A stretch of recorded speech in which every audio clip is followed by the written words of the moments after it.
Edela est un roman de romance fantastique où l'héroïne devient une sainte. Guide d'innombrables fidèles, vénère le dieu du soleil et sauve le monde. Nafa, Tcha est morte tuée par un criminel. À sa mort, elle se réveille dans un endroit inconnu, perdue et affaiblie. Un homme l'engueule violemment et ordonne de l'enfermer dans une pièce sans eau.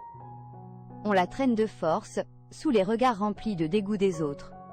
Elle comprend qu'elle a pris possession du corps d'Ordel Kyros. Un système apparaît et lui dit qu'elle doit rétablir l'équilibre de l'énergie sacrée de ce monde. Ordel appartient à une branche éloignée de la famille Kyros. C'était une fille banale, jusqu'à l'éveil de ses pouvoirs divins. Elle n'a qu'une infime trace de divinité. Pourtant, le comte veut faire d'elle une sainte pour s'emparer du pouvoir. Le comte contacte le grand prêtre d'un temple sur le déclin, car ils n'ont plus de sainte. Le grand prêtre sait que c'est un blasphème de transformer une fille ordinaire en sainte. Mais contre un don généreux, le temple accepte. Sans la moindre hésitation, elle devient la fausse sainte, subissant les abus et la pression du comte. Quand la vraie sainte fait son apparition, Ordel, rongée par la jalousie, devient maléfique. Ses actes l'amèneront à sa perte. Le protagoniste masculin finit par la punir. Tcha ressent de la pitié pour Ordel et pour la vie qu'on l'a forcée à subir. Tcha se demande pourquoi, de tous les personnages, elle a dû atterrir dans son corps. Le système lui explique qu'elle devait se réincarner dans une nouvelle vie, mais qu'il manquait d'énergie divine. Elle a donc été placée dans le corps d'Ordel à la place. Elle insulte le dieu du soleil pour l'avoir mise dans cette galère. Elle doit devenir une sainte et rassembler des fidèles. Grâce à ça, elle pourra obtenir des récompenses et survivre tout en sauvant le monde. Maintenant, elle va devoir faire face à Eric le grand prêtre, Seth le commandant et Ruth, le duc de Cire, d'une manière totalement inédite. Malgré tout, elle n'a aucune envie de suivre la voie d'une sainte. Tout ce qu'elle veut, c'est être libre. Changera-t-elle Davis plus tard, dans la calèche? Elle râle. Le temple est beaucoup trop loin, et elle n'a rien avalé depuis 3 jours. Elle repense à la cruauté de sa famille, qui la privait même d'eau. Ce souvenir la met encore plus en rogne. Si elle rallie de nouveaux fidèles pour le dieu du soleil, son pouvoir divin augmentera. Mais pour survivre, elle devra aussi vaincre une entité maléfique. Elle se plaint de se donner tout ce mal alors qu'Adelanaka débarquait dans un an. Et tout réglé de toute façon. Le système ignore complètement ses questions et ses plaintes. Son faible pouvoir divin la limite dans absolument tout. Elle s'énerve de plus en plus, en luttant contre la faim et le mal des transports. Ils finissent par arriver au temple. Ordel se précipite hors de la calèche et attrape Eric. Elle s'agrippe à lui avant de réaliser ce qu'elle fait. Elle recule brusquement et le supplie de lui donner à manger. Eric est le seul à savoir que c'est une fausse sainte. Quand on sert le repas, Ordel engloutit tout à toute vitesse. Elle meurt de faim. Après avoir mangé, elle s'excuse de s'être jetée sur lui. Eric NY prête pas attention, mais trouve son attitude bizarre. D'habitude, elle est hautaine, pas comme ça. Elle rassemble son courage et annonce qu'elle veut démissionner de son rôle de sainte. Elle dit qu'elle n'est pas faite pour ça et s'excuse. Elle propose même de faire ses excuses à tout le monde. Eric refuse catégoriquement. Même quand elle précise que les dons vont continuer, il insiste, elle doit rester. Ordel commence à réfléchir à un autre plan. Elle regarde autour d'elle, remarque que le temple a l'air super riche, et se laisse distraire par la tonne de vêtements. Detrick vient débarrasser les assiettes vides.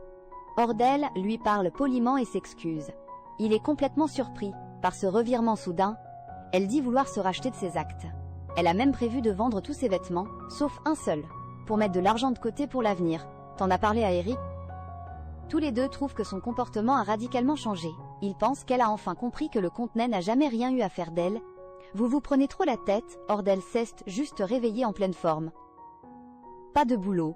On lui sert à manger, et on nettoie tout derrière elle.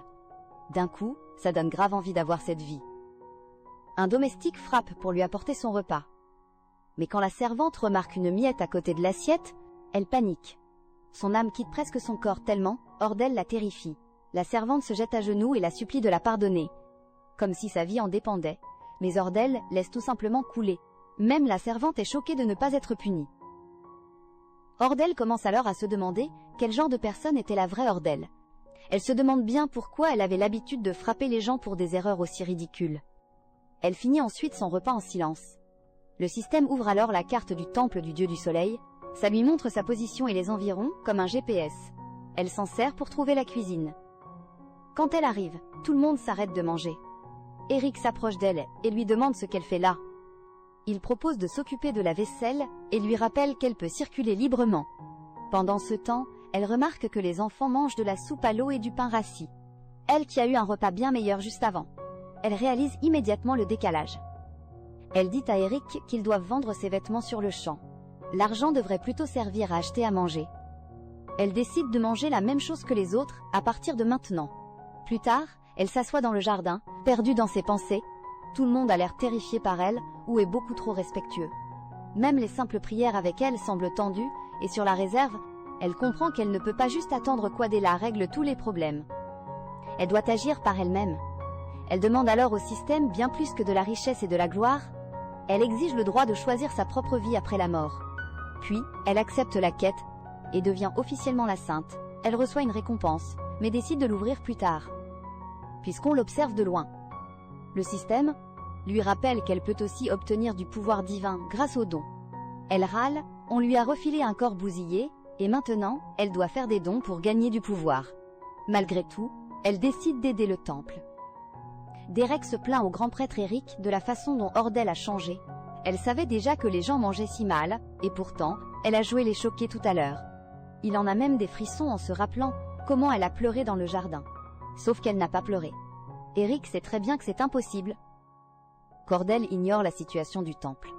C'est elle-même qui avait ordonné de réduire les rations de tout le monde, juste pour avoir de meilleurs repas pour elle. Il commence alors à analyser son comportement. Depuis sa visite au Conseil d'État, Eric ne peut pas la laisser démissionner. C'est elle qui encaisse la pression des autres temples. S'ils apprenaient qu'elle est partie, ils pourraient menacer leur position et elle serait aussi en grand danger.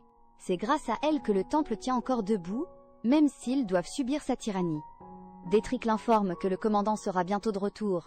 Seth, l'épée qui protège le temple, revient enfin. Eric est soulagé et rassuré par cette nouvelle. Soudain, Ordel passe la tête par la porte et demande à Eric de l'accompagner en cuisine. Dans la cuisine, elle complimente Kento, le chef cuisinier, pour le repas. Mais Détrick, Kento et Eric pensent tous qu'elle est en train de se payer sa tête. Et c'est bien le cas. Dans le roman, Kento était l'informateur du comte Kiras. Il a pioché dans le budget repas de la Sainte pour empocher les dons. Eric explique calmement à Kento. Cordell veut juste inspecter les cuisines. Ordel ouvre un faux mur, qui s'avère être une porte. À l'intérieur, il trouve des preuves de l'argent volé et des fonds cachés. Fouiner dans les affaires de corruption, c'est un truc pour lequel elle est étonnamment douée, grâce à sa vie antérieure. Eric demande poliment à Kento de s'expliquer. Son calme plat est bien plus flippant que s'il était en colère. Kento panique et se met à gueuler sur Ordel, en lui rejetant la faute. Ordel lui met une pichenette surpuissante et l'assomme sur le cou, mais l'effort physique, dû à son pouvoir, la fait s'effondrer juste après. Eric fonce vers elle et la rattrape de justesse. Un peu plus tôt, elle avait obtenu un pouvoir divin en terminant la quête, débloquant ses compétences de renforcement. Mais son endurance est encore trop faible pour encaisser ça. Forcer sur ses pouvoirs la fait toujours tomber dans les pommes. Dès qu'Ordel rouvre les yeux, Eric se précipite immédiatement à ses côtés. Il a eu tellement peur de la voir s'effondrer sans prévenir. Ordel lui demande ce qui est arrivé à Kento, et apprend qu'il est en prison, en pleine enquête. Elle se rappelle comment l'ancienne Ordel avait été punie, ce qui la met mal à l'aise. Elle a peur qu'on soit trop dur avec Kento, et demande à ce que l'enquête soit plus clémente. Eric est scotché, mais accepte sa requête. Tout le monde veille sur elle pendant la nuit. Elle s'attendait à se faire interroger, mais à la place il ne montre que de l'inquiétude. Elle avoue qu'elle a mal au doigt, à cause de sa pichenette de tout à l'heure, et Eric lui tient doucement la main pour la soigner. Il lui dit qu'elle n'a pas à prendre de tels risques, parce qu'elle est précieuse pour le temple. Elle ressent sa chaleur réconfortante, une sensation qui lui a manqué depuis très longtemps. Après qu'il l'a soignée, elle repense soudain à l'argent des cuisines. Eric lui annonce qu'il y a 9 pièces d'or et 87 pièces d'argent. Elle calcule qu'elle a besoin de 95 000 pièces d'or pour atteindre les 100% de pouvoir divin, et elle en est déjà à 5%. Choquée par ce chiffre hallucinant, elle lève un doigt d'honneur sans s'en rendre compte. En faisant ses calculs, meuf, baisse ce doigt tout de suite. Eric lui demande alors comment elle était au courant pour les magouilles de Kento. Elle invente vite un mensonge, parlant d'intervention divine, puisqu'elle ne peut pas avouer pour le roman. Elle est grave soulagée de voir que son énorme bluff le laisse sans voix. Cette nuit-là, Kento rassemble son butin tout en maudissant Ordel. Il a peur que Seth ne revienne vite pour lui faire la peau, quand soudain, Ordel apparaît devant lui. Elle sait qu'il n'est pas la seule taupe du temple. S'il est mis derrière les barreaux, quelqu'un le libérera pour récupérer l'argent volé. Les criminels reviennent toujours sur les lieux du crime. Kento s'emporte à nouveau en affirmant qu'il bosse pour son père. Il menace de la balancer, pour qu'elle se fasse punir si elle n'obéit pas. En guise de réponse, Ordel lui décroche une belle droite. Kento chope un couteau pour la buter, mais Seth arrive in extremis et lui entaille la main. Seth et Ordel se regardent en silence pendant un instant. Des cheveux d'arge et des yeux bleus, Seth, le grand commandeur des chevaliers sacrés. Il serre Ordel contre lui, tandis qu'elle le fixe. Elle se souvient qu'Eric est le protecteur d'Adela. Et que Seth, lui, commande et terrasse ses ennemis. C'est dire à quel point ils sont surpuissants. Seth interroge Kento avec un regard terrifiant et Ordel en remet une couche. En expliquant que Kento a détourné d'autres fonds ailleurs. Kento essaye de la griller en criant que c'est une fausse sainte, mais elle les manipule pour leur faire croire qu'un criminel ne mérite pas qu'on l'écoute. Seth lui laisse un choix simple, crever là, tout de suite, ou tout leur cracher. Totalement désarmé, Kento finit par cracher le morceau. Eric débarque dans les cuisines, se demandant comment Kento s'est retrouvé là, tout comme Ordel quand Seth a compris qu'elle était la sainte. Il l'a portée dans ses bras, comme une mariée elle avait perdu toutes ses forces. Alors, Seth a dû la raccompagner jusqu'à sa chambre. Même lui n'en revenait pas que ce soit elle, la sainte. En silence, Ordel prie pour retrouver son corps d'avant, en pleine forme pour combattre le mal dans le temple, et arrêter de s'effondrer sans arrêt. Elle leur a ensuite avoué qu'elle savait que Kento allait s'enfuir, avec l'argent, et qu'elle voulait le prendre la main dans le sac. Kento est en fait un espion à la solde des comptes.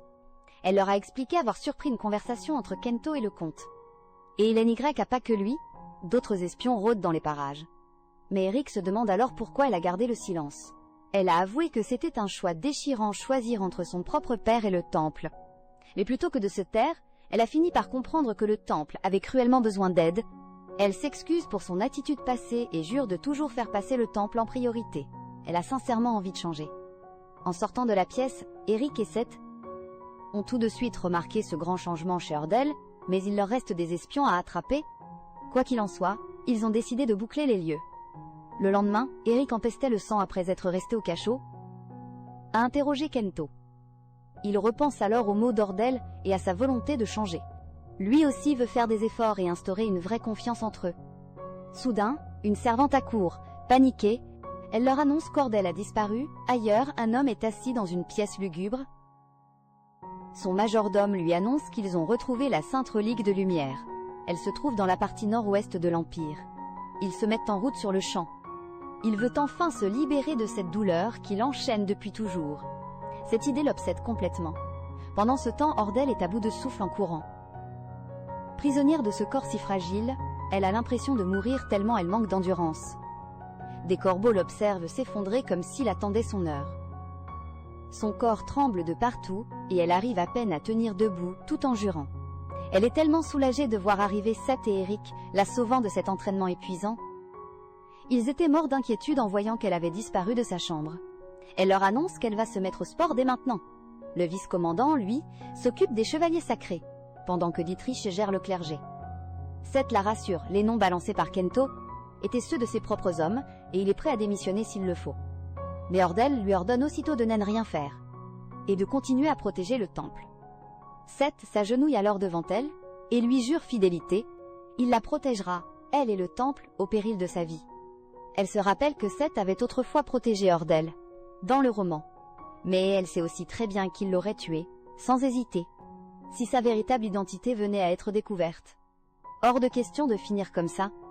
Elle chuchote à Eric que Seth ne connaît sûrement pas encore son secret, et le supplie de ne rien dire pour le moment. Elle confie aussi à Eric qu'elle ne fuira plus son rôle de sainte. Elle va se dévouer corps et âme au temple. Et si la véritable sainte fait son apparition, alors elle lui laissera sa place et les soutiendra. Eric lui sourit tendrement. Il lui dit de faire ce qui lui plaît et qu'il assumera toutes les conséquences. Elle n'en revient pas. La vraie Ordel les avait traités comme des moins que rien. Et pourtant, ils sont si doux avec elle.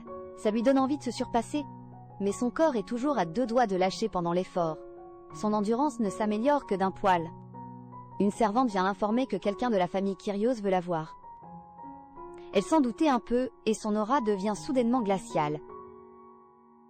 Gale vient de gifler un prêtre novice pour forcer le passage. Mais il s'est vite calmé quand Ordel lui a tenu tête. Il a osé rabaisser les prêtres de rang inférieur en les traitant d'incultes. Gale a même hurlé sur Ordel pour qu'elle le fasse entrer. Ordel lui demande alors sèchement pour qui il se prend, figeant tout le monde sur place par son audace. Gale était furieux et hurlait, mais Ordel gérait ça avec un calme olympien. Elle l'a recadré sur son comportement et l'a même menacé s'il ne se tenait pas à carreau. C'était soit il partait, soit il attendait sagement dans le petit salon. Le jeu d'acteurs de Seth et d'Eric était incroyable, Ordel les avait prévenus à l'avance de ce qui allait se passer, et leur avait demandé de faire semblant, de ne pas vouloir la laisser seule avec Gale. Une fois seule, Gale l'a menacée de tout rapporter à son père, mais elle n'a pas flanché, même quand il l'a rabaissée sur son statut de fille adoptive. Elle a riposté que son père serait bien plus embarrassé si le monde apprenait qu'il avait inventé une fausse sainte par soif de pouvoir. Elle a coupé l'herbe sous le pied de Gale en balançant à Seth et Eric l'histoire des espions, ce qui lui a permis de gagner leur confiance.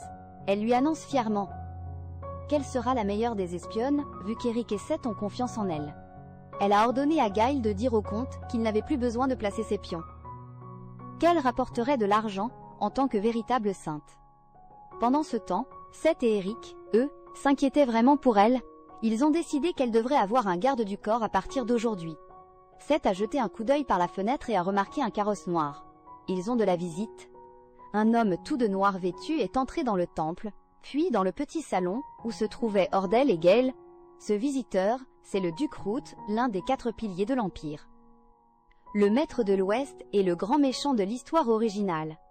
Ordel est resté bouche bée en voyant le boss final. Le système a immédiatement chargé les données du roman et a trouvé la réplique qu'elle cherchait. L'âme qui se tordait dans le chaos et la destruction a été engloutie par les ténèbres et a sombré dans le silence. Il est l'incarnation même du désespoir. Root, le seul à ne pas avoir de sang impérial, dirige quand même une famille à la puissance écrasante. Dans le roman, c'est un antagoniste impitoyable qui barre la route à l'héroïne et au protagoniste masculin. Root baise la main d'Ordel pour la saluer. Elle admire sa beauté et se rappelle qu'il avait pas mal de fans, même en tant que méchant. Il demande à lui parler en privé d'un sujet très important. Il exige que Gale quitte la pièce. Ordel est ravi de voir Gale se faire virer. Enfin, bientôt, Eric, Seth, Ordel et Root se retrouvent seuls. Root pose des questions sur la relique sacrée de la lumière. C'est un objet clé du roman et la raison pour laquelle il devient l'ennemi du temple. C'est aussi ce qui causera sa perte. Dans l'histoire, Root souffre d'une maladie incurable qui le fait atrocement souffrir en permanence. Il devient dépendant de la relique pour apaiser sa douleur, sauf que la relique est une contrefaçon. Elle dégage une énergie maléfique qui finit par lui ronger l'esprit. Root devient un monstre, un simple esclave aux ordres de son créateur. Ordel a donc prévu de récupérer la relique avant lui, mais Root insiste pour l'obtenir et propose même d'aider le temple en échange. Ordel panique intérieurement, sachant très bien ce que cet objet lui fera. Eric refuse la demande de Root, affirmant que c'est un objet sacré réservé au temple. Root insiste, il veut juste l'emprunter. Ordel change vite de plan et décide plutôt de lui soutirer un maximum d'argent. Elle lui dit qu'elle ne peut pas lui céder la relique à moins qu'il ne devienne un croyant. Root accepte et hop, ils l'inscrivent comme fidèle du temple, le système la récompense aussitôt. Et sa divinité augmente. Ordel lui prend la main et aborde calmement le sujet du paiement. Root propose 500 millions et dit même qu'il peut doubler la mise. Le pactole, le système, lui notifie qu'atteindre 10% de divinité débloquera une nouvelle compétence. Ordel décide alors de s'entretenir seule à seule avec lui et ajoute qu'elle n'a besoin que de 2000 pièces d'or pour l'aider. Elle lui avoue qu'elle voit sa maladie comme une aura sombre autour de lui. Root est stupéfait qu'elle l'ait remarqué. Ordel fait don de l'or et son pouvoir divin grimpe à 10%. Le système apparaît alors et lui propose 2 choix de compétences. Sans la moindre hésitation, elle choisit la compétence de bénédiction. Tout excitée, Ordel annonce qu'elle part chercher la relique. Root, lui, n'est pas rassuré. craignant qu'elle ne le mène en bateau, mais il n'a pas d'autre choix que de lui faire confiance. Ordel et Seth partent récupérer la relique, bien que même Seth ignore où elle se trouve exactement. Puisque c'est Eric qui gère le temple, Ordel lui ordonne de s'occuper de l'argent, pendant qu'elle prévoit d'échanger la relique. Elle veut à tout prix sauver Ruth. Le système se déploie comme une carte et les guide. Ils la suivent jusqu'à tomber sur la sainte relique, mais quand Ordel la voit, on dirait qu'elle est faite de ténèbres et non de lumière. Elle dit tout de suite à Seth que ce n'est pas une véritable relique sacrée. Elle lui explique que son créateur ne croyait pas au dieu du soleil, ou qu'il était un traître. En fait, c'était les deux.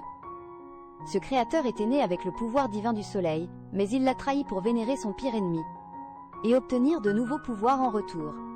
Cet ennemi n'est autre que le mal absolu de ce roman, et le boss de fin. Seth est sous le choc, il n'en croit pas ses oreilles. Ordel, elle, est juste soulagée d'avoir vérifié la relique, avant qu'elle n'arrive entre les mains de Ruth. Elle compte utiliser un artefact divin à la place. Un artefact divin est créé par un dieu, tandis que les reliques sont forgées par des humains corrompus. Aurora est un artefact de guérison, qui n'a jamais été utilisé correctement. En combinant sa compétence de bénédiction et Aurora, elle est sûre de pouvoir aider Ruth et repousser l'influence maléfique. Seth est toujours complètement perdu, mais elle lui promet qu'un jour, il comprendra. Elle lui sourit et lui demande de garder le secret, tout en prévoyant d'en toucher un mot à Eric plus tard. Seth hésite un peu, mais accepte de lui faire confiance pour l'instant. Ordel se met à prier et active Aurora avec son pouvoir. Ensuite, elle le remet à Ruth, et sa douleur commence doucement à s'estomper, même si elle ne disparaît pas complètement. C'est alors qu'Ordel le serre tendrement contre elle, et tout s'apaise autour d'eux. Elle est peut-être, sa paix intérieure. Ordel rayonne de joie en félicitant Ruth, visiblement ravie de le voir. Enfin libérée de cette malédiction qui le tourmentait tant. Ruth, désormais détendue et plein de vie, la taquine sur son côté avide. Bien loin de l'image qu'on se fait d'une sainte en le voyant plaisanter avec autant de légèreté. Ordel ne peut retenir un sourire de satisfaction pendant que Ruth serre précieusement la relique contre lui. L'air de rien, elle lui lâche une petite condition, la bénédiction ne dure qu'1 mois. Il devra donc revenir régulièrement. Eh ouais, faut bien faire ce qu'il faut. Pour enflouer les caisses du temple, on n'a rien sans rien dans la vie. Ruth reste bouche bée, en entendant Ordel avouer sans gêne que ses bénédictions ont un prix, allant jusqu'à quémander des dons. Pour plaisanter, il lui propose de payer avec son beau visage à la place, en jouant de son charme. Mais Ordel l'ignore royalement, et le rembarre sec. Je crois que j'ai enfin vu la lumière. Ce mec est vraiment canon. Ordel reprend alors son sérieux, et lui ordonne de garder le secret absolu sur sa maladie et sa bénédiction. Elle ne veut clairement pas attirer l'attention. Ruth accepte, curieux de voir ce que l'avenir leur réserve. Plus tard, Ordel raconte tout à Eric et Seth, leur balançant l'air de rien qu'elle a refilé la relique sacrée à Ruth. Eric pète littéralement un plomb, choqué au point de tourner de l'œil. Non mais sérieux, le gars s'évanouit juste en entendant ça. Ordel le rassure vite fait, en expliquant que Ruth passera les voir tous les mois, et que son statut pourrait même attirer plus de fidèles au temple. Mais là, elle lâche une bombe, la relique qu'elle a donnée était un faux, vu que la vraie avait été brisée. Eric soupire en réalisant qu'ils ont gardé une fausse relique sacrée de la lumière tout ce temps. Pendant qu'il essaie d'encaisser le choc, Ordel assume calmement la responsabilité d'avoir tout étouffé. Pendant ce temps, au domaine Kiras, le baron Gale fait son rapport au duc sur la visite de Ruth au temple. Sans oublier son fameux assistant. Le duc sent tout de suite que quelque chose cloche, et ordonne une enquête approfondie avant de le congédier. Désormais seul, le duc Kiras se prépare à faire remonter l'info à son supérieur, bien conscient que la situation devient critique. Cette nuit-là, Ordel tente de détruire la relique brisée dans la cour du temple avec ses pouvoirs. Mais elle a beau essayer, impossible de la brûler. Soudain, le système lui révèle la vérité, la boîte contenant la relique est elle-même une relique sacrée. Non mais c'est une blague, une boîte créée par pur ennui? Je crois bien que le dieu du soleil est un sacré farceur. Surprise, Ordel fait le test pour découvrir qu'elle est totalement indestructible. Incapable de s'en débarrasser, elle décide de la garder, peut-être pour s'en servir d'arme. Le lendemain, le temple est inhabituellement animé, alors qu'un grand festin est préparé grâce à leur récent don. Pour une fois, tout le monde peut manger de la vraie viande, et l'ambiance est presque à la fête. Ordel regarde les autres manger, mais interpelle vite Eric sur son manque d'enthousiasme flagrant. Malgré ce repas exceptionnel, ce mec a vraiment besoin de protéines. C'est pas avec ses choux qu'il va prendre de la masse avant qu'elle ne puisse insister. Seth intervient et présente Victoria en annonçant qu'elle sera désormais le chevalier personnel d'Ordel. Bien que Ordel n'ait aucune envie d'avoir un garde du corps au début, elle finit par accepter l'idée. Plutôt que d'en faire tout un plat, elle détend l'atmosphère, entraînant Seth et Victoria au festin, exigeant qu'ils mangent comme il faut. Et commande même plus de viande en cuisine. Pendant le repas, Dietrich fait doucement remarquer que, même si les ingrédients sont d'excellente qualité, la cuisson laisse à désirer. Il suggère d'embaucher de meilleurs cuisiniers, bien que le coût soit un frein majeur. Ordel en prend note, réfléchissant déjà à de nouvelles façons de générer des revenus. Plus tard, le ventre plein, Ordel s'effondre sur son lit pour se reposer. Mais la paix est de courte durée. Victoria frappe à la porte pour l'informer qu'une apprentie prêtresse nommée Monica est venue la voir. Reconnaissant immédiatement le nom, Ordel la laisse entrer. Monica s'avance poliment, exprimant d'abord sa gratitude pour le festin avant de révéler timidement son vrai but. Elle veut devenir la servante personnelle d'Ordel. Ou, encore une adoratrice. Ordel hésite au début, mais la détermination de Monica est difficile à ignorer. Elle explique avec ferveur son désir d'apprendre et de rester aux côtés d'Ordel, en pleine admiration pour elle. Finalement, Ordel cède et accepte sa requête. Folle de joie, Monica vit un véritable rêve éveillé, elle qui admire Ordel depuis leur toute première rencontre. C'est déjà une fan absolue, et franchement, c'est adorable. Le lendemain matin, Ordel reprend sa routine. S'efforçant de faire des exercices légers malgré son corps encore si fragile, Victoria et Monica restent tout près, veillant sur elle avec soin. Et intervenant à la moindre pause dès qu'elle a besoin de repos. Monica tend une lettre de la famille Kiras à Ordel. Dès l'instant où Ordel la lit, son visage se crispe. Sans hésiter, elle froisse le papier et crache son venin ouvertement sur le duc Kiras et son caractère insupportable. Avec une détermination de fer, elle leur demande de l'aider dans un plan audacieux. Le ruiner jusqu'au dernier centime, même s'il faut pour cela jouer la carte de la tromperie. En plus de ça, elle révèle son intention de relancer le commerce de potions du temple, pour s'en faire une toute nouvelle source de revenus. Quelques jours plus tard, au domaine Seri, Ruth s'entraîne sans relâche avec ses chevaliers. Enfin capable de bouger librement grâce au pouvoir de la Sainte Relique, il a clairement retrouvé toute sa force. Et pour une fois il a l'air complètement serein. Mais ce moment de paix est coupé court quand Yuri déboule avec une nouvelle urgente. Une lettre vient d'arriver du temple du dieu du soleil. Sans perdre une seconde, Ruth lui ordonne de la lire immédiatement. Le message va droit au but. Ordel a besoin de son aide. Plus précisément, elle demande l'appui d'un alchimiste pour relancer leur production de potions. C'est sûr et certain, elle en veut à son argent. Même si la demande tombe de nulle part, Yuri réussit vite à convaincre Ruth d'y réfléchir. Il lui rappelle à quel point les affaires du temple marchaient bien autrefois, et que si le commerce repart, il pourrait surpasser le temple du dieu de la mer.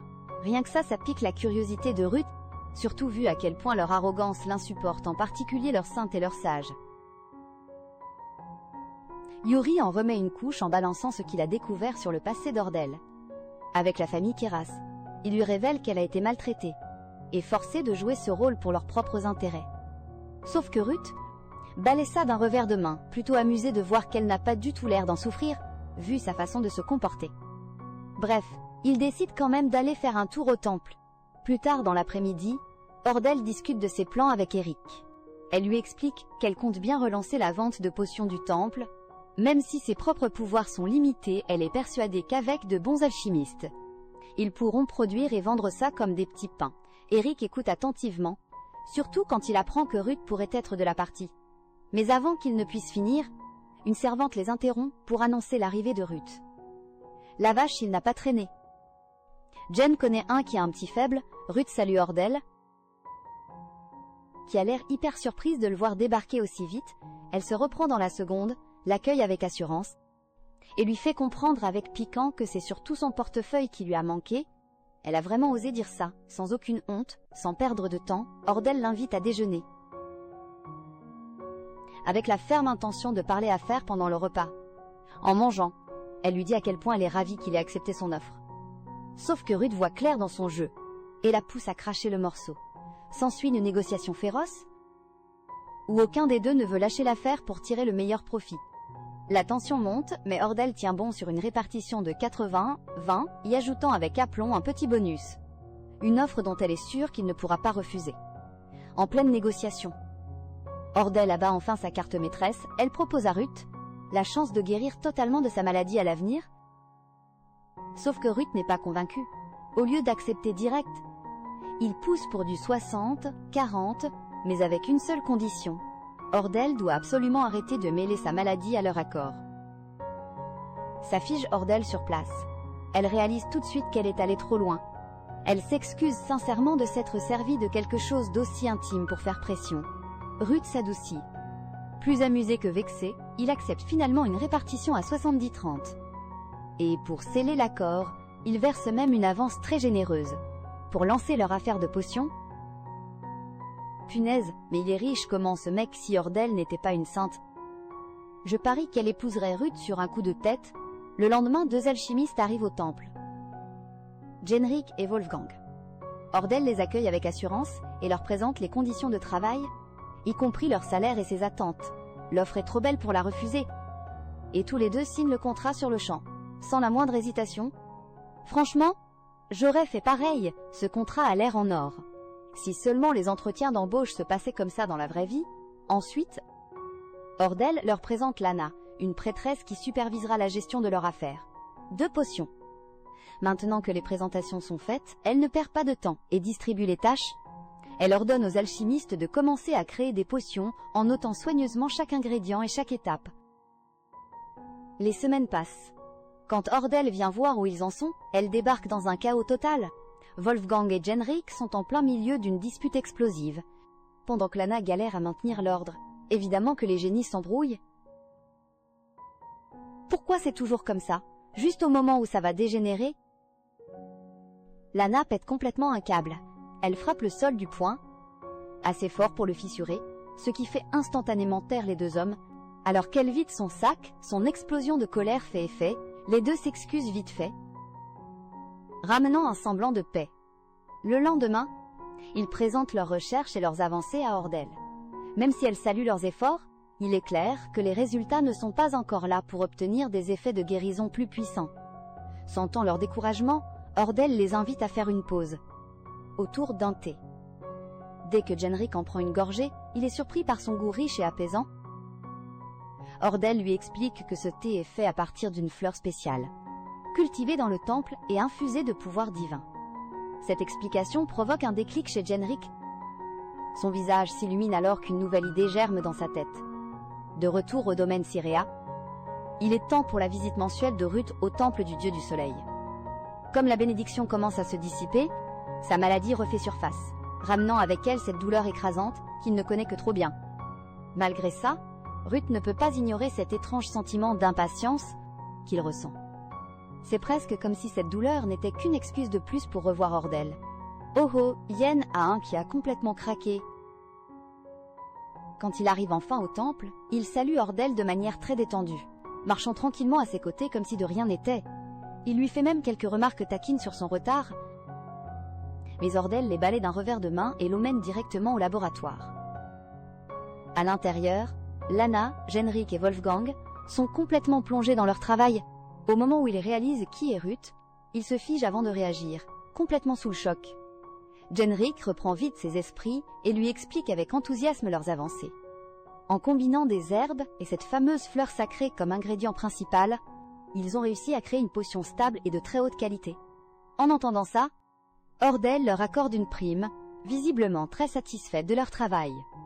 Leurs efforts ont vraiment fini par payer après ça. Ordell et Ruth se promènent dans les jardins du temple, tout en continuant leur discussion. Ruth lui raconte comment il a rencontré les deux alchimistes à l'époque où il était à l'académie, alors qu'il cherchait un remède. Il mentionne aussi avoir découvert un livre sur la Sainte Relique de Lumière, même s'il ne sert plus à rien, vu qu'il est tombé en poussière. Juste après l'avoir lu. En remarquant la réaction d'Ordell, Ruth s'approche d'un coup. Elle recule d'instinct, lève la main et lui demande la relique pour pouvoir renouveler la bénédiction.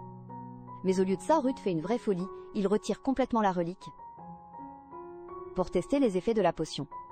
Et à l'instant même où il l'enlève de son cou, une douleur fulgurante le transperce. Il s'effondre, et Ordel se précipite vers lui. Ruth avale vite la potion, ce qui arrive à calmer un peu la douleur, mais pas à le guérir complètement. Furieuse, Ordel le réprimande, tout en renforçant la relique et la potion avec sa bénédiction. Quand Ruth teste la potion améliorée, l'effet est immédiat, la douleur s'efface petit à petit et il reprend le contrôle. Maintenant que tout est stabilisé, il lui tend tranquillement l'argent, pour le don et la bénédiction. Ordel accepte sans hésiter, visiblement ravie. Mais au moment où elle répond, un de ses mots fait changer d'expression Ruth. Une pointe d'agacement traverse son visage. Le lendemain matin, Ordel retrouve Eric et Seth pour leur présenter les toutes nouvelles potions. Dès qu'ils voient les résultats, ils sont tous les deux bluffés par la rapidité avec laquelle Lana, Jenric et Wolfgang ont assuré. Ordel leur explique ensuite la prochaine étape, améliorer les potions grâce au pouvoir des saintes reliques. Eric réfléchit bien à l'idée avant de donner son feu vert. Maintenant qu'elle a l'autorisation, Ordel commence tout de suite à imprégner les potions de sa bénédiction. Sauf que ça lui demande un effort physique énorme, et ça vide complètement son énergie, à tel point qu'elle se met à cracher du sang. Elle s'essuie vite fait, avant que quelqu'un ne s'en rende compte, et garde son sang-froid. Quand Monica et Victoria arrivent, elle leur demande calmement de l'aider à transporter les potions. « Non mais je sais que tu as grave besoin d'argent, mais meuf, s'il te plaît, prends au moins soin de toi. » Alors qu'elle s'apprête à partir, Victoria sent une légère odeur de sang, mais elle passe à autre chose, et elle continue leur boulot sans se poser de questions. Dehors, elle retrouve Eric, qui est accompagné de June, le vice-chef de la guilde des marchands. Ordel et John se saluent, remarquant tous les deux discrètement que l'autre a quelque chose de spécial. Eh ben c'est qui cette femme puissante? Ça ne m'étonnerait même pas. Qu'Ordel finisse par tomber sous son charme. Bref, une fois que tout est prêt, June repart avec une pleine cargaison de potions, ce qui marque officiellement le grand retour des affaires pour le temple du dieu du soleil, et la nouvelle fait très vite le tour. Les potions du temple font un carton et leur popularité grimpe à une vitesse folle. Et bim, les voilà de nouveau au sommet. Bah grave, c'était sûr. Mais bon, le succès, ça crée des tensions. Les concurrents commencent à paniquer, surtout Louis, le patron d'une célèbre boutique d'alchimie. Furieux de voir le marché basculer d'un coup, il décide de passer à l'action. Au lieu de les affronter directement, Louis décide de contacter le temple du dieu des mers, pour leur demander de l'aide face à cette nouvelle menace. Et la lettre ne tarde pas à arriver. Dès que Carmen, la sainte du dieu des mers, commence à la lire, son visage s'assombrit. L'agacement se lit dans ses yeux. En apprenant que le temple du dieu du soleil est de retour dans le business, avec son attitude de sale gosse, ouais, c'est clair, qu'elle a soif de sang. Carmen bout de rage, en apprenant que la personne qui soutient le temple du dieu du soleil n'est autre que Ruth. Cette révélation ne fait qu'attiser sa colère, quand elle découvre que la guilde humaine est aussi impliquée, se demandant désespérément comment ils ont bien pu établir cette connexion. Son explosion de colère attire vite l'attention de son frère, Dominique. Au moment où il entend que le temple du dieu du soleil a repris ses activités, son visage devient glacial. Sans la moindre hésitation, il passe ses nerfs sur un prêtre à côté et l'envoie se faire punir. Toujours aussi frustré, Carmen se plaint de ne pas encore avoir reçu la moindre révélation divine du dieu de la mer. Sans ces directives, le frère et la sœur n'ont plus qu'à compter sur leur propre magouille. Très vite, ils décident de placer un informateur au sein du temple du dieu du soleil pour récolter des infos. Forcément, s'ils ne peuvent pas gagner à la loyale, ils vont se la jouer crade. Quelques jours plus tard, l'ambiance au temple du dieu du soleil est totalement différente. Ordel reçoit d'excellentes nouvelles, le tout premier lot de leurs potions a été entièrement vendu, tout le monde fête cette réussite et Ordel salue ouvertement les efforts de l'équipe. Surtout ceux de Monica et le soutien de la guilde humaine. Sans eux, atteindre un tel niveau de succès aurait été beaucoup plus dur. Oh, ne t'en fais pas Eric. Tu sers au moins à compter l'argent. À ce moment-là, le système apparaît, notifiant Ordel que des milliers de personnes ont entendu parler du temple, ce qui augmente légèrement son pouvoir divin. Mais avant de pouvoir s'attarder là-dessus, Victoria les interrompt avec une nouvelle inattendue, les parents de Monica sont venus en visite. Dehors, Monica est aussitôt prise dans les bras de ses parents. Leur soulagement est évident, en remarquant que ses pouvoirs divins se développent. Pourtant, leur visage change très vite. Quand ils voient Ordel approcher, ils ont l'air méfiants au début. Mais Ordel garde une posture assurée. La mère de Monica s'excuse pour l'intrusion soudaine, expliquant l'angoisse causée par la disparition de Monica. Ordel prend calmement la défense de Monica en précisant bien que le temple NY est pour rien dans sa fugue. Elle les encourage plutôt à régler ça en privé, en famille. Franchement, elle a géré ça bien mieux que prévu. Respect? Sur ce, Ordel s'éclipse, laissant Monica seule avec ses parents. Monica finit par s'ouvrir à eux, en s'excusant d'avoir disparu sans prévenir. Elle explique qu'elle a choisi de partir d'elle-même, bien décidée à suivre sa propre voie en tant que prêtresse et à développer ses pouvoirs divins, plutôt que de suivre la vie toute tracée que sa famille avait prévue pour elle. Inquiets, les parents de Monica la supplient de reconsidérer sa décision. « Eh oh, c'est sa vie, vous ne pouvez pas contrôler ses choix », typique des parents. Monica s'agace, et se met même à critiquer ouvertement le dieu du soleil, mais sa ferme défense du temple les surprend. Au lieu de se fâcher, sa mère se met à rire de soulagement. Ravie de voir que Monica assume enfin ses sentiments, Monica comprend alors qu'elle était testée, et les remercie d'avoir compris son choix. Attendez. Ils jouaient la comédie.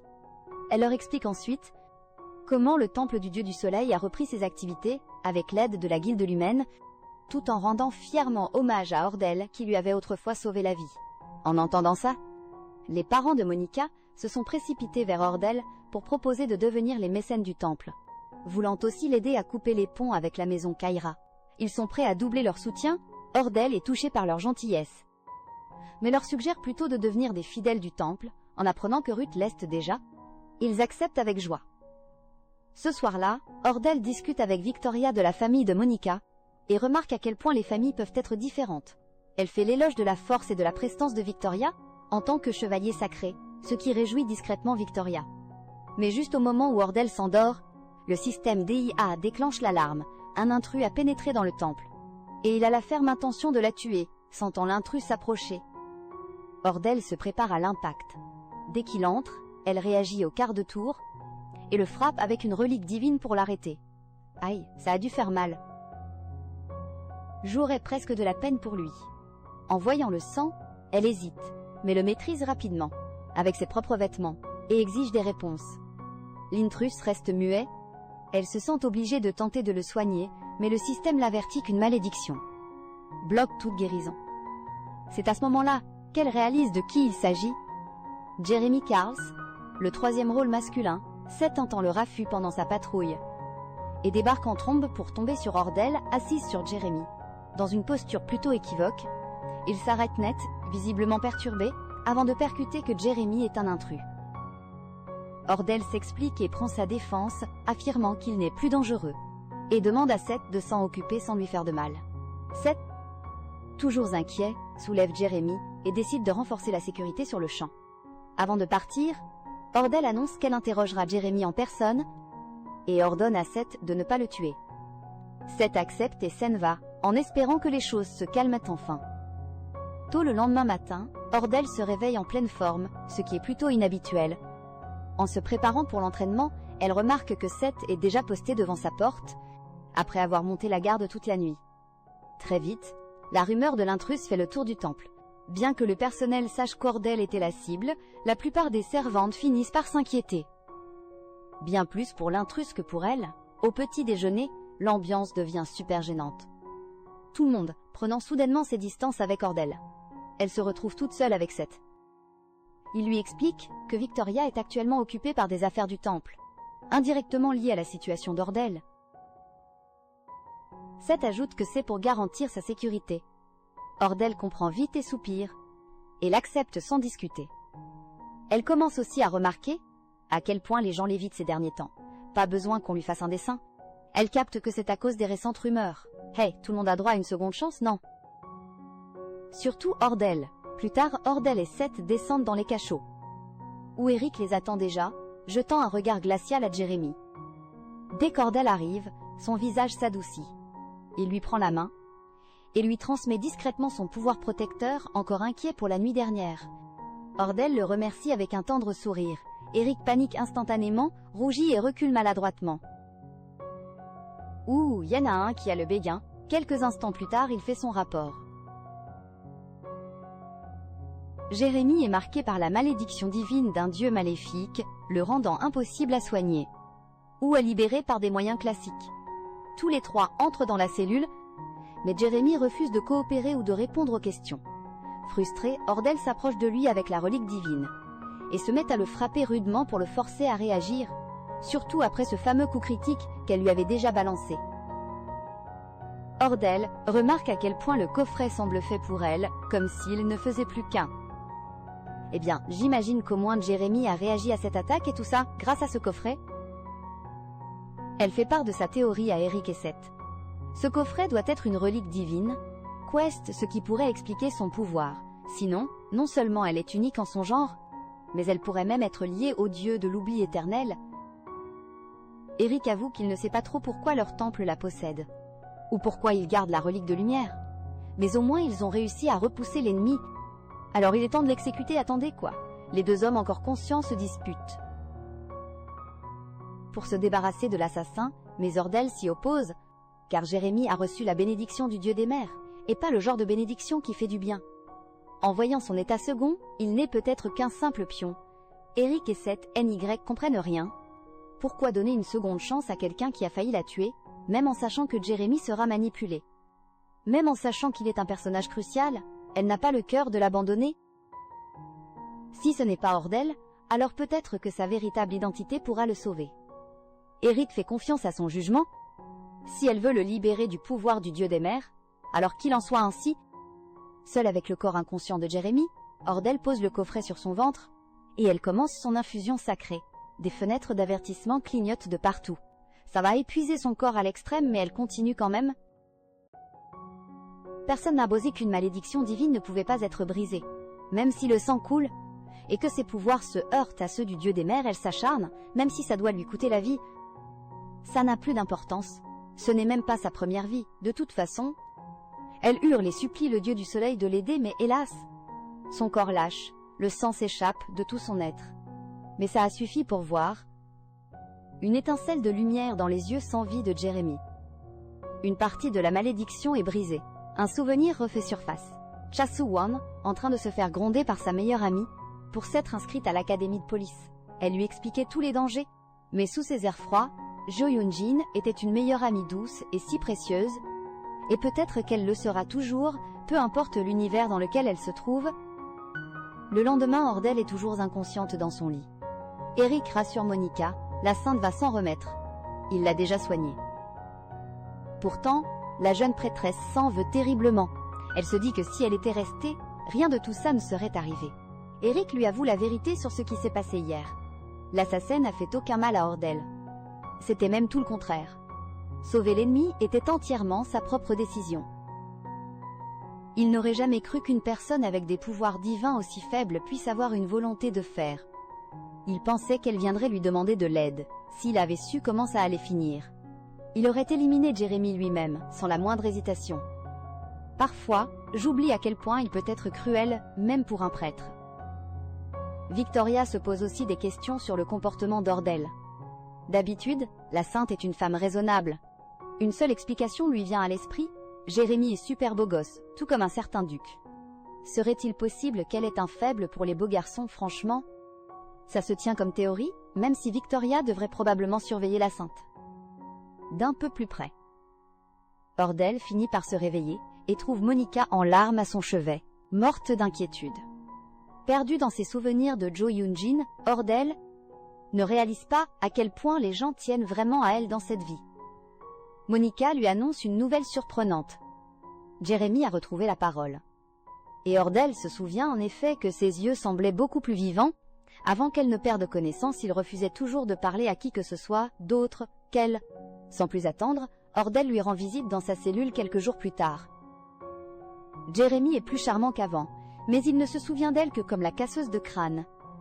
Pourtant, il comprend pourquoi elle l'a fait, pour lui faire retrouver la raison grâce à cette fameuse boîte. Il se souvient qu'elle a insisté pour le sauver quand tout le monde s'y opposait. Il lui révèle alors son nom, et avoue qu'il déteste le dieu des mers. Pour lui, c'est un monstre, et non un être divin. Il préfère moisir en prison, plutôt que de retourner au temple du dieu des mers. Ordel y voit une opportunité en or. En échange de sa liberté, elle lui propose de devenir un fidèle du dieu du soleil. Déconcerté par cette offre, Jérémie trouve ça louche, après tout, il a été envoyé pour l'assassiner. Mais Ordel le rassure en lui disant que ce n'était pas sa propre volonté, même si la situation reste étrange. Jérémie avoue qu'il veut devenir son disciple. Le seul problème, c'est qu'il est toujours sous l'influence du dieu des mers. Seule la boîte parvient à le contenir. Comme par hasard, une notification du système lui rappelle que la malédiction n'a été qu'à moitié brisée. Seth se demande pourquoi Jérémie considère la bénédiction du dieu des mers comme une malédiction. Il lui explique que cette bénédiction ne sert qu'à l'enchaîner et à briser sa volonté. Lui, il veut tout simplement se libérer de ses chaînes. Touché par son désir, Ordel lui promet de le libérer de cette malédiction. Mais ça prendra un peu de temps à cause de ses faibles pouvoirs. Elle a juste besoin de plus de fonds. Elle observe l'homme timide devant elle, un contraste saisissant avec son attitude froide et distante dans le roman. Tout ça se passe 1 an avant l'apparition d'Adela. Sa situation suit la trame de base. Quoi qu'il en soit, une fois cela réglé, Ordel a un autre plan ingénieux pour faire payer ceux qui ont fait du mal à Jérémie. Quelques jours plus tard, Rémus, le grand prêtre du temple des mers, arrive devant le temple du dieu du soleil, le visage tordu par le dégoût. Mais Dominique lui a ordonné de ramener Jérémie. Il est trop précieux pour leur temple. Baptisé personnellement par le dieu des mers lui-même, Rémus n'a que ni une chette, aucune envie de subir la colère du saint. Mais avant même de pouvoir entrer, les gardes leur barrent la route, s'ils ne fournissent pas de preuves d'identité. Rémus ricane intérieurement, face à la stupidité du personnel du Temple du Soleil. Il va même jusqu'à juger d'Étrique, le trouvant bien trop jeune pour être grand prêtre, et critique ouvertement l'état des lieux. Franchement, certains vieux croient que tout leur est dû. Ceste alors qu'il est frappé par une lumière éclatante. La sainte et le commandant des chevaliers sacrés sont là. Leur aura écrase le prêtre narcissique. Une seule pensée lui traverse l'esprit, il est foutu. Loin d'y aller par 4 chemins. Comme à son habitude, Ordel fait remarquer à Rémus qu'il débarque sans prévenir, lui rappelant au passage les relations tendues entre leurs 2 temples, et elle lui fait bien comprendre qu'elle sait qu'il vient chercher celui qui a tenté de l'assassiner. Ça lui cloue le bec direct. Après tout, la moindre réaction de sa part vaudrait confirmation. On ne sous-estime pas impunément la sainte du dieu du soleil. Ce que Rémus ignore, c'est qu'Ordel a discrètement imprégné de son pouvoir divin le regard déjà terrifiant de Seth. Bizarrement, ça a suffi pour faire trembler de peur le grand prêtre. Une ruse brillante pour s'assurer que personne ne devine qu'elle est une fausse sainte. Rémus joue les innocents, tout en avouant qu'il est venu chercher Jérémie. Il parle d'un malentendu, d'un simple accident. Le regard de Seth se durcit, et le vieil homme se recroqueville encore plus. Et pour remuer le couteau dans la plaie de son ego blessé, Ordel fait mine. Elle fait encore des cauchemars de cette attaque, sans la magie de guérison du grand prêtre. Elle y serait restée. Mais bon, tu t'en doutes, ils accepteront volontiers un bon dédommagement. Et oui, parce qu'il faut bien faire rentrer l'argent, le vieillard pose ses conditions. Rendre Jérémie et garder tout ça secret. Mais Ordel ne lâche rien, elle exige 10 milliards de won. Rémus tente de l'amadouer en lui offrant 20 000 pièces d'or. Elle accepte à contre-cœur. Ça reste le double de la somme demandée, c'est une super victoire. Puis, elle ajoute une rançon pour le transfert de Jérémie. Ils s'accordent sur 30 000 pièces d'or au total. À la nuit tombée, pendant qu'ils campent, on prévient Rémus que Jérémie a disparu de la calèche. Il jure de colère. Le dieu de la mer a toujours contrôlé Jérémie, le faisant passer pour un chevalier spécial. Pour cacher qu'il n'était qu'une marionnette, ils l'ont empêché d'avoir la moindre vraie interaction. Ça sent très mauvais pour Rémus. Avant même que l'aube ne se lève, Jérémie retourne au temple du dieu du soleil. Ordel l'attendent. Tout se déroule comme prévu. Empocher la rançon, le libérer, puis il fait semblant d'être encore sous l'emprise du dieu de la mer, avant de s'enfuir. Qu'il commence une nouvelle vie ou qu'il revienne vers elle, elle lui promet la vraie liberté. Jérémie savoure le repas qu'on lui a servi, innocent et détendu. Ordel fixe le collier artefact qu'elle lui a donné, un éclat de la boîte transformé en joyau. Il n'a peut-être pas la même puissance que l'original, mais il fait l'affaire. Jérémy, Anya Sandman Peledarit tenant Martana, Pazanetrin 56 pada Sada, Ravalie Shana Vonasada Kansipada, Mina Sandman Bazen Pada Mombala Kansipisada, Mina Sana Fund Vibiliouan ne faisant de sa main fisant de Fezana Sada Kanchu d'identité, comme peu de cheveux pissés. Il sera traité comme n'importe qui. En gardant un profil bas, elle lui offre un nouveau rôle, devenir son garde du corps. Jérémy promet de la protéger du grand dieu de la mer. Les choses s'annoncent bien pour Jérémy, mais beaucoup moins pour Rémus. Pendant que le personnel se débarrasse du corps de Rémus, Dominique s'interroge sur la disparition de Jérémy. La seule explication logique, c'est le dieu de la mer qui lui a donné un ordre. Il prie face à l'immense statue pour en avoir le cœur net, mais comme d'habitude, seul le silence lui répond. Serait-il arrivé quelque chose à leur divinité? De son côté, Ordel est de plus en plus occupée. Elle bénit des milliers de potions. Mais plus elle jette de sorts, plus elle crache de sang. Et c'est de plus en plus dur à cacher, jusqu'à ce que Jérémy s'en aperçoive depuis les toits. Il adore se balader en hauteur et veiller sur elle depuis ses perchoirs. Elle le charge de faire disparaître les mouchoirs ensanglantés. Pendant ce temps, le temple se refait une beauté, grâce au comte et à la comtesse Heindel. Même le chef cuisinier est monté en grade. Le territoire des Heindel est réputé pour ses ingrédients d'exception et son talent culinaire incroyable. Ce qui veut dire que Monica est en fait une fille super riche, devenue prêtresse. Les préparatifs avancent pour la cérémonie d'inauguration qui annoncera la réouverture du temple. Chaque nouvel an, les fidèles prient et font des offrandes aux dieux, en signe de gratitude. En retour, les dieux leur accordent des bénédictions. Mais par manque de moyens, le Temple du Soleil n'a pas organisé cette cérémonie depuis une éternité. Ordel explique son plan à Eric et Seth. Elle va offrir de l'argent aux fidèles. Les fonds soutirés à Rémus, bien sûr, la moitié pour les travaux. Et l'autre moitié pour les offrandes. Elle pourrait utiliser cet argent pour récupérer 40% de son pouvoir divin, et comprendre pourquoi elle a atterri dans le corps d'Ordel. Mais l'avidité attendra. Après avoir tout réglé pour les invités et l'équipement, elle s'attaque à un dernier détail. Envoyer une invitation au comte Kairis, oula. Le comte reçoit la lettre avec un mécontentement évident. Il sait très bien qu'Ordel joue son rôle de sainte, mais ses récentes actions le mettent hors de lui. Il doit absolument l'arrêter. Attends, c'est pas lui qui voulait qu'elle continue à jouer la sainte, il ne reste plus que 5 jours avant la cérémonie. Et les préparatifs se déroulent à merveille. Le premier invité de marque à arriver n'est autre que le duc Ruth, qui salue Ordel avec une chaleur évidente, enfin jusqu'à ce qu'il apprenne qu'elle a aussi invité June et Yuri.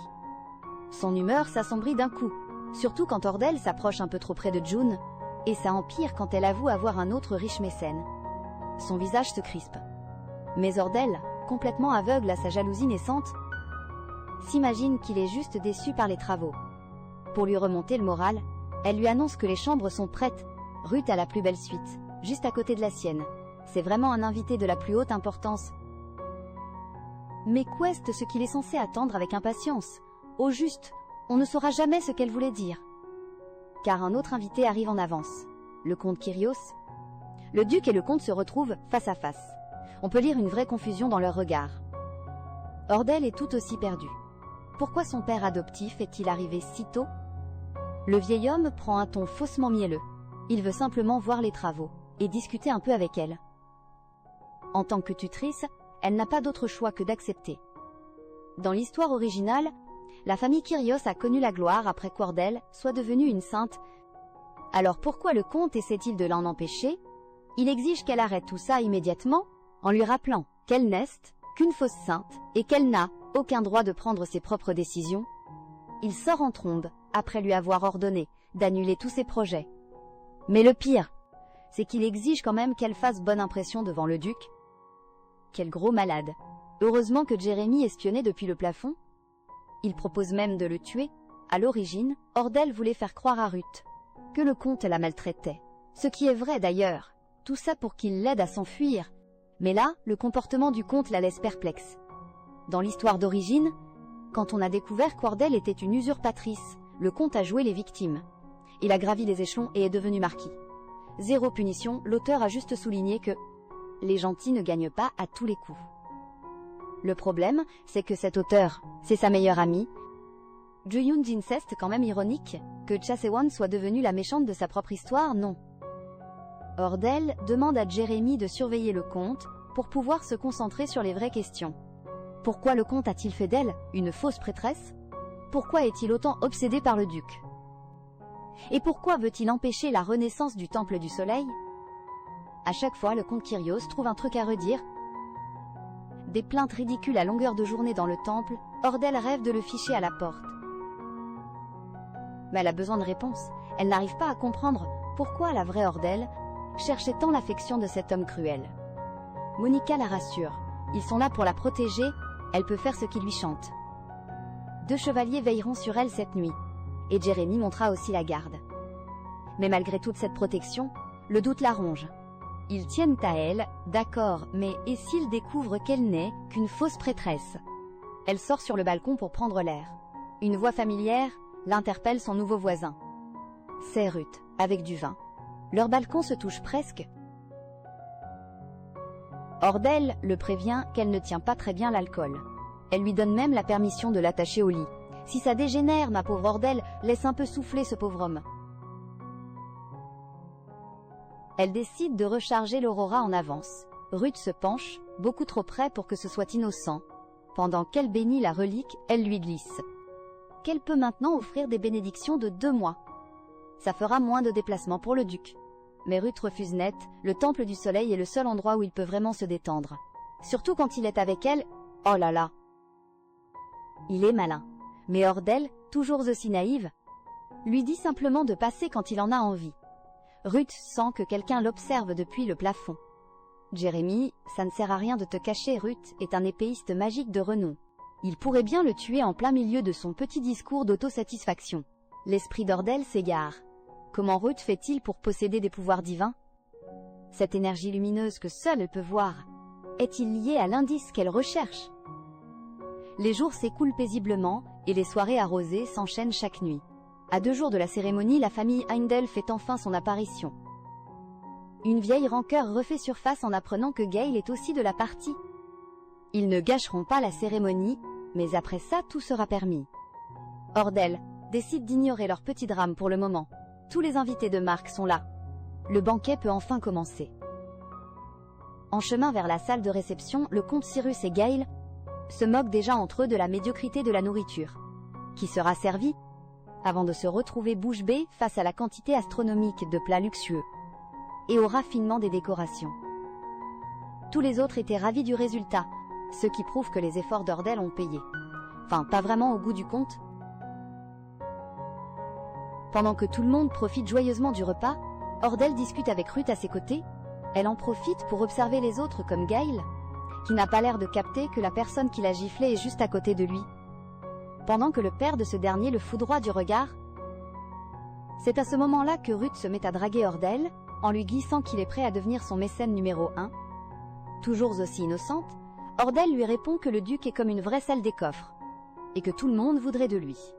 Une facette étrange à laquelle Yuri ne s'habituera jamais. Mais June, elle, adore ce côté dragueur de Ruth. Plus tard dans la nuit, Jeremy se goinfre comme un ogre, ça le change carrément de sa vie au temple du dieu des mers, où il crevait de faim. Il explique ensuite à Ordel ce qu'il a découvert et observé en filant le conte. Apparemment, ce dernier pense que la renaissance du Temple du Soleil serait un vrai problème. Ça ne fait que confirmer les craintes d'Ordel. Le comte a fait d'Ordel une fausse sainte exprès, dans le seul but de provoquer la chute du temple. La famille Kairos n'avait rien à voir là-dedans.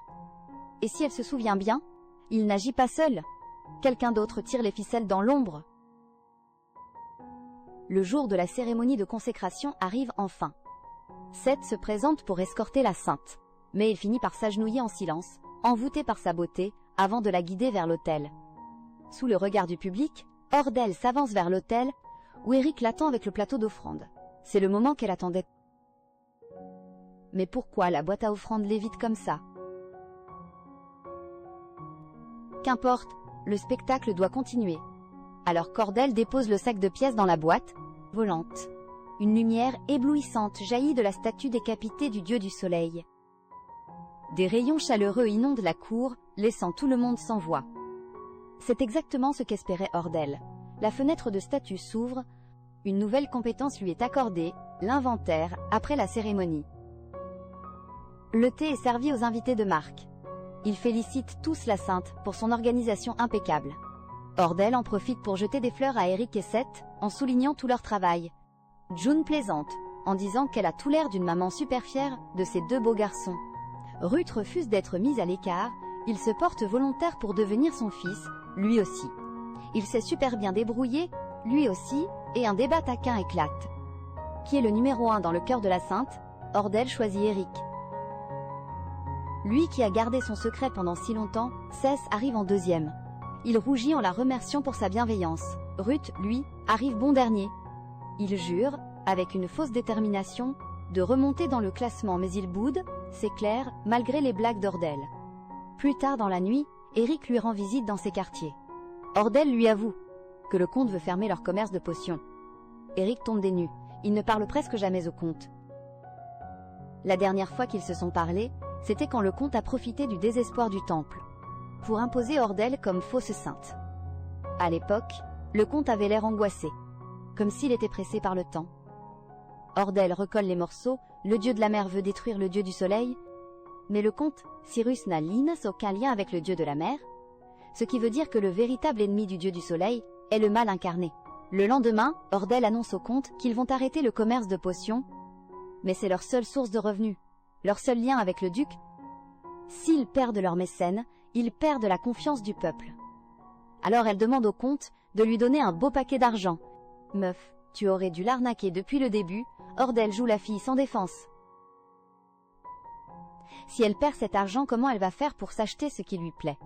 Le comte, bête comme ses pieds, tombe dans le panneau et lui demande combien il lui faut. 10 000 pièces d'or devraient faire l'affaire. C'est dommage que le comte ne se laisse pas berner si facilement. Même quand elle menace de se mettre elle-même en danger, il finira quand même par lui donner ce qu'elle veut. De l'argent et des terres, en échange d'informations sur le duc. Au moment où le comte Cyrus pense avoir le dessus, Ordel sourit intérieurement. Elle va continuer son petit business en cachette et profiter de la moindre pièce qu'il lui donnera. Le jour suivant, la famille Hindle est toute triste de partir si tôt. Ordel les rassure, ils seront toujours les bienvenus. Et puis, ils ont aussi signé un super contrat avec Jan. Pour l'instant, ils doivent se dépêcher de retrouver Gail pour lui botter les fesses. Une fois qu'ils sont partis, Ordel ordonne à Jeremy d'arrêter de suivre le comte. Rester caché trop longtemps risquerait de le trahir. Mais Jeremy insiste. Il est prêt à prendre le risque. Il est super doué pour dénicher des infos, il veut juste se rendre utile, c'est tout. Peu importe le danger. Ce serait beaucoup plus rassurant s'il n'avait pas des miettes de biscuits plein les joues. Bon, son côté mignon lui fait quand même marquer des points. Jeremy part en mission, avec un sac de biscuits, et les poches pleines d'or. Le lendemain, Ordel s'habille de façon décontractée. Ruth prend leur petite sortie pour un rencard, mais ses espoirs s'envolent quand elle met les choses au clair. C'est pour le travail.